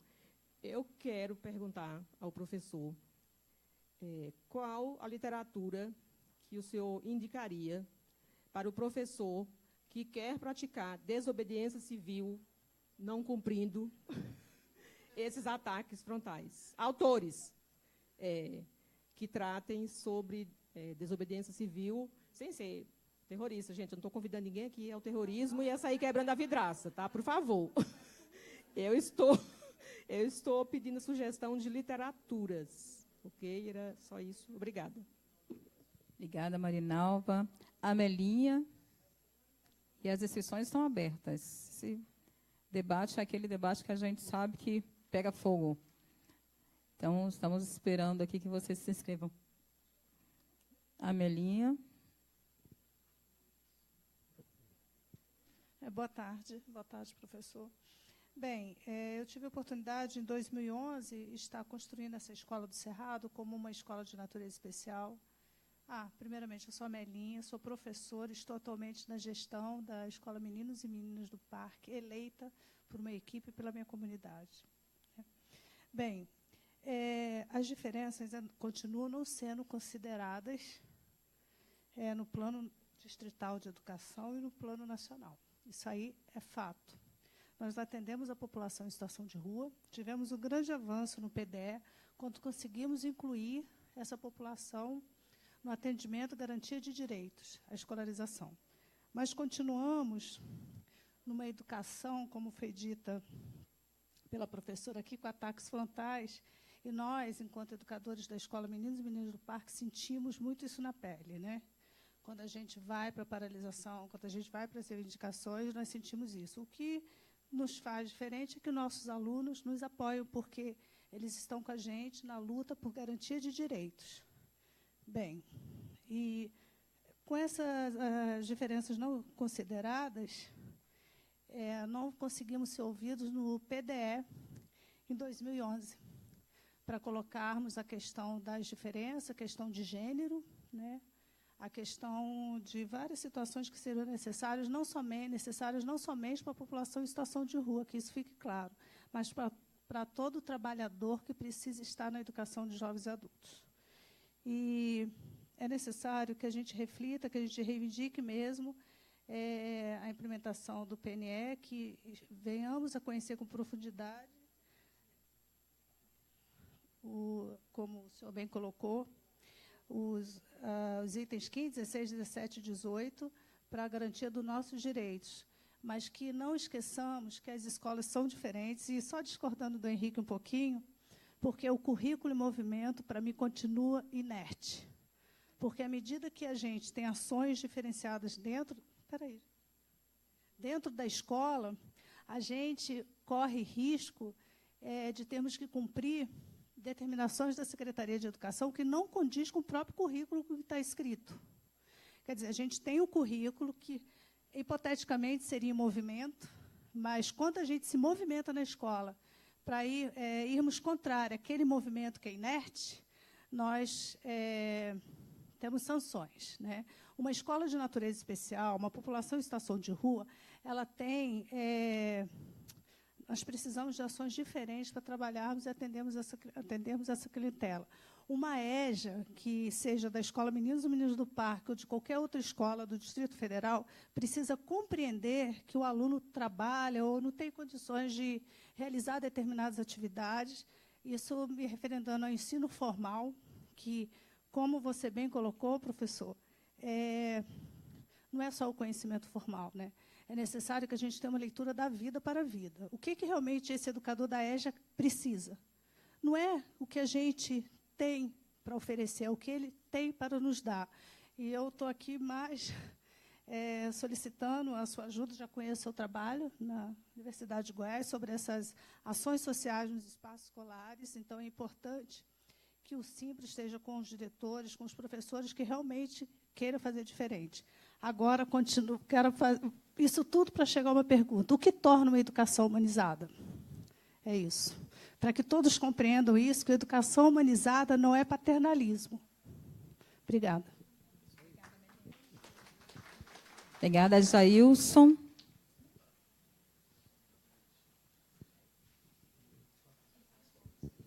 Boa tarde a todos e a todas. Tem uma coisa que fica instigando em mim.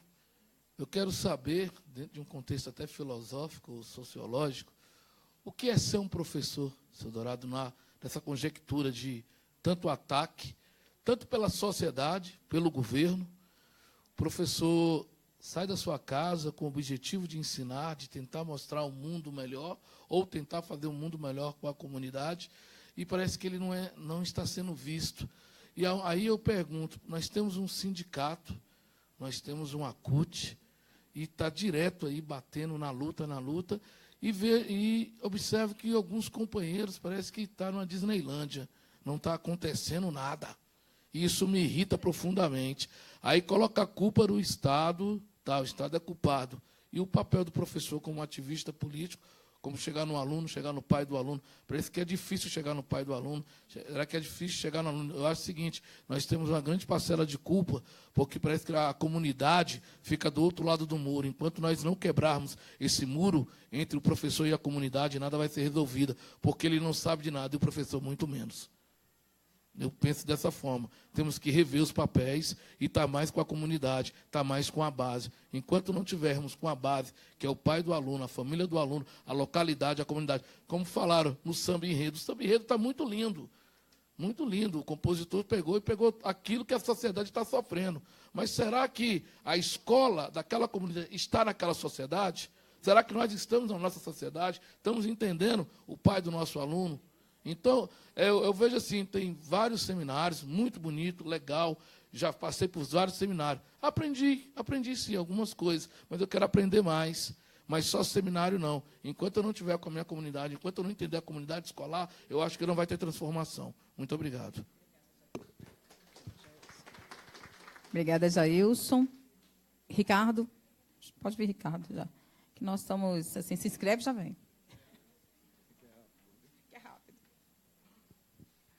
Ricardo, e aí a gente faz um bloco, tá certo? Bem, boa tarde a todos, meu nome é Ricardo. Dourado, Berenice, Regina. Aqui. Ah, sim. Bem, Dourado, tenho duas perguntas para fazer. A primeira é em relação ao epicentro da sua palestra, que é o PNE como centro das políticas públicas educacionais, né? A gente sabe que um dos principais, quer dizer, como você ressaltou, né, o PNE apresentou avanços, mas também houve retrocessos, como qualquer processo, né, coletivo, em que você tem forças contrárias, você tem forças favoráveis às questões, né, que dizem respeito aos educadores e à sociedade, né, sociedade trabalhadora. A minha pergunta é o seguinte, quer dizer, nós sabemos, por exemplo, que a meta 19, né, que é justamente a gestão democrática, salvo engano, eu acho que ela não tem nem execução orçamentária, né, por parte do governo federal, ou seja, é uma das metas em que está praticamente paralisado, a não ser, talvez, algumas ações, né, por exemplo, nos estados, né, nos entes subnacionais, como os municípios. Né, por exemplo, aqui em Brasília, a gente conseguiu, na EAP, fazer a formação dos professores e dos gestores escolares, atingindo, inclusive, em parte, a meta 19.8, se eu não me engano, né, que é formar os gestores escolares, com parte até da Lei 4.751, em que o processo eleitoral passa, né, pela eleição dos gestores, mas também pela sua formação pós o pleito. Né. Agora, foi uma iniciativa daqui, que inclusive não estava nem no orçamento distrital, quer dizer, foi mais um trabalho dos formadores que estavam na EAP, que estão na EAP, né, pressionaram a gestão e conseguiram fazer essa formação de uma forma parcial, 60% a 70% dos gestores. Né.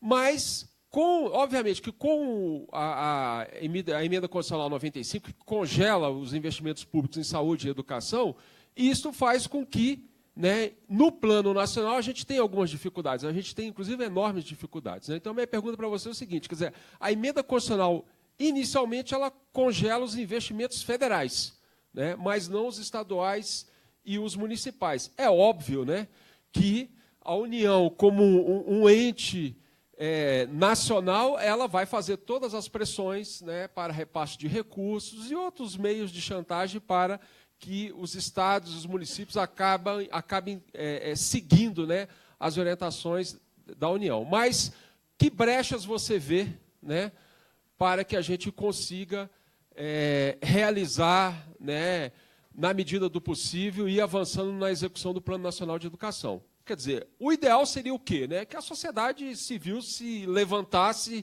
a gente derrubasse o governo golpista, né? A gente conseguisse realmente resgatar esse esboço de democracia que a gente tem vivido desde 1988. Quer dizer, a gente tem uma Constituição que teve pelo menos dois grandes avanços, né? Um maior controle social do Estado pela sociedade, e criou-se aí, eu diria, um planejamento de Estado de bem-estar social que logo depois da promulgação da Constituição de 88, ele passa a ser atacado, né? Basta a tentativa da revisão 5 anos depois da promulgação da Constituição, né? Então, a minha pergunta vai nesse sentido, né? E a outra, a intervenção do Jailson, que eu achei assim, muito importante, né? Veja bem, eu acho que o Jailson coloca uma coisa que a gente tem que refletir, né? Em que medida a nossa escola pública continua, aliás, a nossa escola, né, estatal, ela se distancia ainda muito de uma escola pública. Eu acho isso fundamental, né?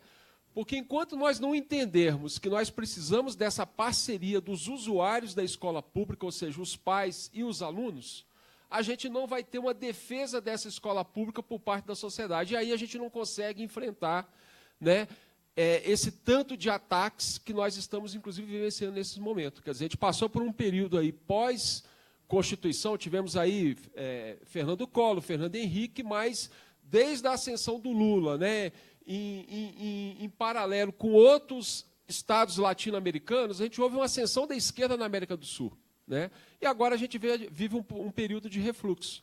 Então, eu penso que se esses espaços sociais não forem ocupados, ou seja, se nós, professores, nós, profissionais de educação, não entendemos que a nossa parceria com a sociedade civil é muito importante, com o pai, né, com o aluno, nesses momentos em que nós estamos nos sentindo fragilizados, infelizmente, a gente não vai ter, né, esse suporte da sociedade civil. Então, a gente tem que pensar isso, inclusive, nas nossas leis de gestão democrática, né?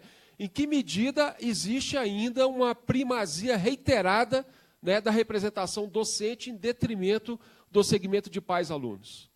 Então, isso é muito importante, né?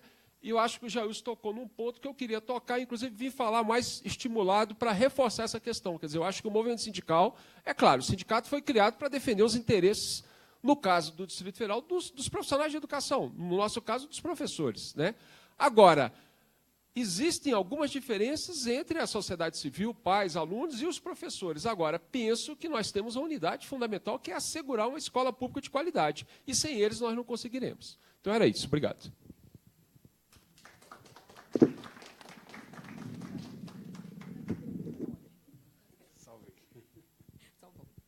Salvamos aqui o microfone. Então, nós vamos passar para o Dourado já responder esse bloco. E aí, na fala do Dourado, a gente escolhe as últimas inscrições para o segundo bloco, tá bom? Bom, eu quero agradecer, como eu disse, essa é a parte substantiva, né? Eu não estava enganado. Eu quero agradecer a qualidade aí das questões, das proposições, né, feitas. Henrique, vamos pensar juntos, né? Eu acho que você traz um desenho mesmo da questão da importância de nós complexificarmos a agenda política. Eu quero dizer que eu concordo em gênero, número e grau com isso. Por isso que comecei minha fala colocando, olha, vamos pensar nas questões mais gerais para a gente conseguir chegar nas instituições educativas e pensar que essas instituições não estão dissociadas desse movimento mais amplo, né? E certamente que, nesse sentido, todo o movimento feito, quer dizer, todo o mosaico da nossa história pode ser um aliado nessa discussão, né? Então, você traz a experiência do currículo em movimento, a discussão da autonomia dos professores, quer dizer, movimentos que foram construídos aqui. A gestão democrática, eu acompanhei um pouco o processo de construção da gestão democrática no DF, né? O plano distrital, acho que é extremamente oportuno, quer dizer, tudo isso deve se articular como é que nós compreendemos direitos e objetivos de aprendizagem e desenvolvimento. Como é que nós vamos traduzir isso para falarmos que, para compreendermos os limites que estão postos na resolução aprovada pelo Conselho Nacional de Educação. Estou aqui discutindo o esforço que foi feito, mas eu estou acompanhando 3 relatoras que se contrapuseram, né, à base nacional, exatamente falando, primeiro, ela não é para toda a educação básica. né? O ensino médio ficou fora. Segundo, ela se ateve, quer dizer, a uma lista de questões, ignorando um ator fundante nesse caso, que são os professores, que são as instituições educativas e os próprios sistemas de ensino. É quase que remetendo aos sistemas de ensino apenas a parte diversificada. Né? Terceiro, parte comum e diversificada não são mundos estanques. Um se articula com o outro, ou então a gente começa a fazer algumas dicotomias que são mesmo muito complicadas. Então, acho que o nosso desafio, eu tenho tentado escrever um pouco sobre isso, está em darmos uma densidade política mais ampla para direitos e objetivos de aprendizagem, enfatizando o desenvolvimento. É esse enfatizar o desenvolvimento que é uma concepção ampla de educação crítica, e aí, para isso, nós temos munição na Constituição Federal, que é, por exemplo, o artigo 205, que diz: a educação é direito de todos. Deverá direito de todos, dever do Estado e da família, visando o pleno desenvolvimento da pessoa, seu preparo para o exercício da cidadania e sua qualificação para o trabalho. Logo, qualquer dinâmica formativa de desenvolvimento e, portanto, de direitos e objetivos de aprendizagem deve visar o quê? O exercício da cidadania, a qualificação para o trabalho, mas não só a qualificação para o trabalho, né? É o pleno desenvolvimento da pessoa. Isso é Constituição Federal, artigo 205. Mas aí tem um outro aliado nosso. Eu estou trazendo ferramentas legais que se articulam com a nossa compreensão. Estou partindo do pressuposto que nós aqui defendemos uma escola crítica, cidadã, emancipatória, né? Que é o artigo 206 da Constituição Federal. O que diz o artigo 206? O ensino será ministrado com base nos seguintes princípios. 1. Igualdade de condições para acesso e permanência. Logo, pensar a organização e gestão das nossas instituições educativas, não é, para atender o diverso, isso é fundamental, isso tem a ver com a lógica organizativa e também curricular. 2. Liberdade de aprender, ensinar, pesquisar e divulgar o pensamento, a arte e o saber. Somos nós, profissionais da educação, mas somos nós na interação com os estudantes. Essa relação tem que ser mais dialógica, mais horizontal, inclusive, né? Pluralismo de ideias e de concepções pedagógicas. Show, escola sem partido. Nós estamos falando de pluralismo de ideias e de concepções pedagógicas. Não estou inventando a roda, isso está na Constituição Federal. É por isso que querem mexer também na Constituição Federal. Né? Mas então, eu estou falando, nós temos um aliado na Carta Magna do nosso país para falar, bom, é por aí, não é? Quer dizer, são sinalizações. Mas diz mais, gratuidade do ensino público, por isso que nós temos que contrapor a qualquer perspectiva de cobranças de mensalidades ou de outras formas, não é? Valorização dos profissionais da educação está na Constituição Federal. Ingresso exclusivamente para o concurso público, querem acabar com o concurso público. Gestão democrática do ensino público, infelizmente na Constituição só está para o ensino público. Garantia de padrão de qualidade, quer dizer, qual é o padrão de qualidade que nós queremos? Para a Ceilândia, para a Samambaia, para o Recanto das Emas, né? Pensando um pouco esse desigual e combinado que caracteriza piso salarial nacional, profissional, etc. Bom, então falamos disso, mas na LDB nós vamos encontrar também um conjunto de aliados e no Plano Nacional de Educação. Não é? É por isso que eu acho que essa é a primeira parte, né, Henrique, do seu questionamento. O segundo é dessas múltiplas determinações. E quando eu disse de uma dada sociabilidade, essa sociabilidade é hegemônica. E os profissionais da educação também não estão fora desse circuito. Onde estão bebendo os profissionais da educação? Bebendo no sentido de apropriação do conhecimento, né?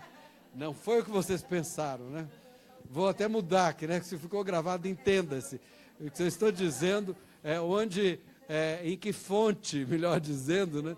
Fonte já complica também, né? Mas em que fonte estão sendo formados esses profissionais da educação? Muitos de nós pela mídia, que é muito parcial. Não é? Quer dizer, por outros espaços conservadores. Não é? Quer dizer, isso tem tocado os nossos corações e mentes. Mas também estamos sendo formados numa lógica de assimilarmos muito do pensamento meritocrático. Aí começamos a achar que a ética é a ética da individualização, quando, na verdade, vamos cada vez mais perdendo o foco no nosso horizonte identitário. Né? Quer dizer, por isso, concordando com você, que a gente vai perdendo o sentido do coletivo. Né? E cada vez mais nós queremos nos diferenciar. Ou vamos nos diferenciar porque somos da escola classe 10 do Gama, ou eu já não sei o número de outras escolas. Eu estou 16 de Planaltina, estou querendo mostrar serviço, assim, né? A fala, 4 do Cruzeiro. Não tem ninguém do Recanto das Remas aqui, gente? Da Samambaia, quer dizer, enfim, como nós pensarmos essa geopolítica do Distrito Federal, quer dizer, na sua riqueza, e não entrarmos numa de competição de uma escola para outra. Isso vale, por exemplo, quando você é bem avaliado no IDEB. Que aí, quer dizer, então, veja, nós acabamos assumindo algumas questões, porque, na verdade, nós somos sujeitos históricos. Quer dizer, com isso também a gente precisa entender que o autoritarismo não está só fora da escola, ele está dentro da escola também. Repensar a escola é repensar as nossas relações cotidianas. Eu ia falar de um exemplo quando eu fui diretor, mas acho que já falei disso aqui. Bom, e que caminhos são esses da nova sociabilidade? Eu acho que, para mim, a gente tem alguns caminhos mesmo muito interessantes. Primeiro, identificar que o corpo fala. O corpo fala. Quer dizer, professor que não tem noção de lateralidade já está perdendo um pouco da dinâmica do debate. Mas nós precisamos o quê? Um pouco mais de música, de dança, de teatro, de linguagens que ampliem os nossos horizontes. Música, né? Poesia, quer dizer, dessas diferentes, ou seja, que são linguagens que nos permitem outras perspectivas de ver e de olhar o mundo. Quer dizer, quando eu assisto uma série, por exemplo, vamos pegar lá, tá todo mundo aqui vê Netflix, né? Não estou fazendo publicidade, não. Mas vocês já viram lá o professor de filosofia, o Merli ou Merli, que é um catalão? Quer dizer, traz assim, ele é um professor nada ortodoxo, tem um punhado de coisas que eu questiono, mas traz alguns debates mesmo muito interessantes. Eu tenho aprendido um pouco a discussão com os jovens a partir das séries, que discutem as questões mesmo cotidianas. Quer dizer, então, que outros espaços formativos nós estamos vivenciando no sentido de alargarmos as nossas fronteiras? Ou será que nós também estamos só lá na igreja, na mídia? Não é nenhum problema que você faça isso. Agora, é preciso contrastar as questões. É preciso a pluralidade que a Constituição fala. Ampliar os nossos olhares. Ora, como é que nós não vamos ampliar os nossos olhares se os sujeitos que chegam nas nossas instituições são sujeitos portadores de identidades com grau de complexidade? Eu vou continuar falando no tipo de família ideal, constituída por pais, mães e filhos, quando, concretamente, a maior parte dos estudantes que chegam com outras tipologias de família. Não, pois é, mas assim, o sem família é um outro tipo entendeu? São construções históricas, então é disso que a gente está falando. Isso a gente pode provocar um pouco nas nossas discussões, quer dizer, quando eu digo no enfrentamento, é no enfrentamento dos grandes debates que precisamos fazer. Mas isso implica também nós discutirmos processos de trabalho. Eu fui diretor de escola, e para a gente chegar numa discussão de horário, a sexta-feira à noite e a segunda-feira de manhã era um caos. Isso eu estou falando uma coisa que é mesmo muito concreta e que tem a ver com uma discussão que é corporativa. A nossa discussão corporativa não pode perder de vista o horizonte dos direitos mais amplos, os nossos e dos outros. Quer dizer, então, como equacionar isso? Quer dizer, discutir processo de trabalho, nós levamos umas 10 reuniões e aí a poeira sobe. Mas não é porque a poeira sobe porque as pessoas falam, não, esse diretor abriu para discussão, discute demais, olha aí, está um mau problema, a gente estava numa paz aqui. Não, a poeira estava debaixo do tapete. Ela precisa subir mesmo. É preciso que os problemas, as questões, elas se tornem públicas, porque só assim a gente avança para o trabalho coletivo. Não existe magia. Trabalho coletivo se faz com respeito e com problematização. Então, essa pedagogia do diálogo é fundamental. E nós vamos passar 25 ou 30 anos numa instituição educativa. Imagine você, alguns com tempo integral. Imagina, você passa 2/3 da sua vida numa instituição educativa. Cara, vamos investir nas relações interpessoais, vamos pensar no trabalho coletivo e pensando, inclusive, que o trabalho coletivo nos ajuda a repensar a nossa própria agenda e a nos fortalecer enquanto categoria profissional e assim por diante. Eu tenho que ir avançando, porque eu ainda estou na primeira, né? Vocês já viram que eu... Bom, Marinalva, eu acho que é isso. Existem ataques frontais, não é? Mas existe... Eu quero dizer o seguinte, o medo paralisa. O medo paralisa. Agora, a articulação e o trabalho coletivo nos fortalece. Eu acho que esse tem que ser o caminho, né? E nessa direção, quer dizer, uma literatura da desobediência civil, você tem aí desde os ícones do pensamento marxista, né? Mas aí vamos pensar de maneira mais geral, mas eu diria que nós temos um ícone fundante para essa questão. Paulo Freire. Pedagogia da autonomia, gente, é uma coisa muito linda. Entendeu? Ixi, mas eu estou... Que coisa boa, né? Ainda bem. Imagina se nós tivéssemos totalmente disso, precisam falar, que semaninha pedagógica é essa, né? Bom, mas aí também, por exemplo, nós podemos aprender um pouco isso. O Gaudêncio Frigoto organizou uma coletânea sobre escola sem partido, que é muito bacana, que coloca quais são os limites. Quer dizer, eu não quero estar com embate pessoal com ninguém, mas eu quero defender uma escola crítica, propositiva, cidadã. E, para isso, eu preciso sentar com os meus colegas, mas não é suficiente. Preciso considerar os funcionários. Vocês já viram como que há um divórcio entre professores e funcionários, inclusive espacial, na instituição educativa? Até isso, né? Quer dizer, então, nos diferentes... Quer dizer, essas questões todas são reproduções, no interior da escola, da sociabilidade que nós estamos questionando lá fora. Ou quando a gente vai para o conselho escolar, ou colegiado, cada lugar tem um nome, né? E que aí fala, bom, determinadas questões os pais podem opinar, os estudantes também, outras não, são os especialistas. Nós fazemos isso.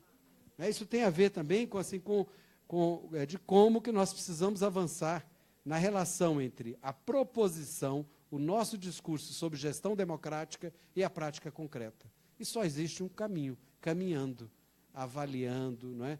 Discutindo, tendo aí a possibilidade de ouvir. O exercício de ouvir é tão rico quanto de falar. Então, acho que vai por aí um pouco às frentes. Eu tenho algumas coisas de gestão que falam exatamente disso. Bom, Amelinha, você acha que traz uma situação específica. Nós temos, na verdade, precisamos pensar o sistema educativo e a LDB nos dá força para isso, não é? Na sua complexidade. Não é? Então, uma mesma instituição educativa que funciona 3 turnos, ela não é a mesma coisa. Não é? Quer dizer, de manhã ela vai ter uma lógica em termos de identidade, de forma de organização, à tarde e à noite. Ela pode, obviamente, ter um projeto pedagógico que seja aquele grande eixo articulador.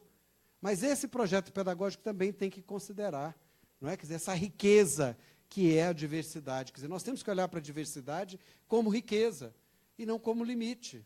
Historicamente, nós fomos formados numa perspectiva de ver o que é diverso como contrário, né? Como alguma coisa que nos ameaça. Não, ao contrário, na diversidade nós vamos aprender e ampliar o nosso olhar. E isso, inclusive, é bíblico. Você vai ler um texto completo, se você pegar só um versículo, você pode dar qualquer interpretação. Não sou bom nisso, não, só arrisquei. Bom, a gente tem que fazer algumas questões. Por que em algumas instituições educativas, professores e alunos estão juntos, estudantes estão juntos, em outras não? Precisamos avançar nisso, nesta ideia de pertencimento, né, de uma escola pública, gratuita, né, Ricardo, pensando nas questões, mas que seja uma escola que tenha identidade com o seu público. Né? Lembro lá de Maquiavel, quando fala, o Gramsci analisando o Maquiavel, fala, o príncipe se fez povo. A impressão que a gente tem é que o príncipe chegou à condição de povo. Não. É o processo de emancipação mesmo do povo que levou a isso.